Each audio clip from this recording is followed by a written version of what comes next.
Well, the U.S. war in Afghanistan also appears to be fueling America's opioid crisis. Here's Caleb Mopan with details. If you closely follow world events, you'll notice two things that are happening almost simultaneously. First, you have the opioid crisis in the United States. The opioid crisis is an emergency. The rapid escalation of the heroin and opioid crisis. 142 Americans are dying every day of drug overdose. And then you have the surge in Afghan drug production.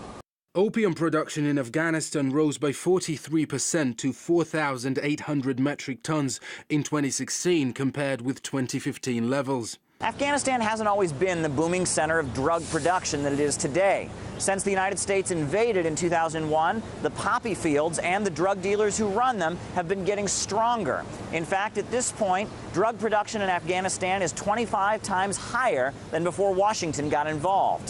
Where is all this opium going? How about the United States, which is currently suffering from a crisis of opioid addiction?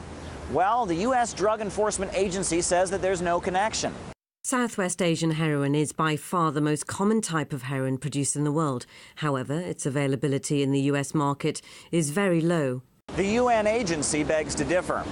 In different parts of the United States, there has been a resurgence in the consumption of heroin, and Afghanistan is now producing huge quantities. We know a great deal of heroin currently comes from Mexico, but now Afghanistan is looking at the U.S. for the distribution and consumption of its heroin. Now, the U.S. Special Inspector for Afghanistan says that opioids from Afghanistan are coming to the U.S. via Canada. The U.S. Department of Homeland Security currently lists the flow of illicit drugs as the greatest threat on the northern border. So the next time you hear U.S. officials decrying the opioid crisis plaguing the nation and you see images like this,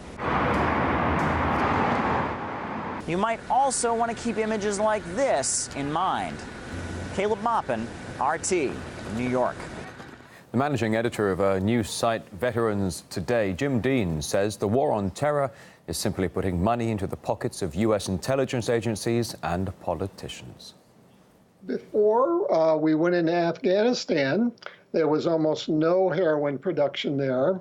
And then, of course, after we went in, it miraculously began to skyrocket because the northern warlords went back into growing opium to fund the war and also to enrich themselves. Later, that the U.S. contractors, the people who were involved in doing a lot of the air flights in and out of the country, began shipping drugs out. Later, we found out that a lot of the increase in heroin production was being officially done and the money going in the pockets, eventually ending up in political campaigns in the U.S. And also to fund black projects for intelligence operations that they didn't want anything in Congress to know.